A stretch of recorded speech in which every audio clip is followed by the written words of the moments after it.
তামান্না আক্তার আপনি লিখেছেন, হায়েজ শেষ হয়েছে, মনে করি পবিত্রতা অর্জন করি, অতঃপর নামাজ আদায় করার পর যদি আবার ঋতুস্রাব দেখা দেয়, এক্ষেত্রে করণীয় কি? আমার সেই ওয়াক্তের নামাজ হবে কি না?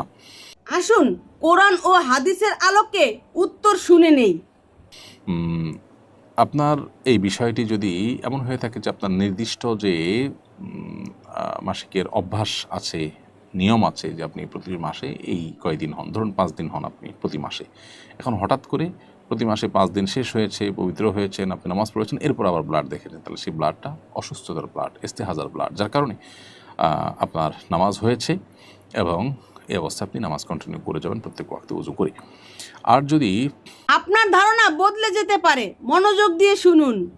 আপনার যে নিয়মিত সবসময় ঋতুস্রাব হয়ে থাকে, তার চাইতে কম সময় আপনি পবিত্র হয়েছেন মনে করে নামাজ পড়েছেন, এরপরে ব্লাড দেখা দেন, তাহলে সেক্ষেত্রে এই পরবর্তী ব্লাড যেটা দেখা গিয়েছে সেটাকে আপনি মাসিকের মধ্যে গণ্য করবেন এবং আগে যে নামাজ পড়েছেন সে নামাজ হয়নি সেটি ধরে নিতে হবে। দয়া করে আপনার গুরুত্বপূর্ণ মতামত নিচে মন্তব্যে জানিয়ে দিন।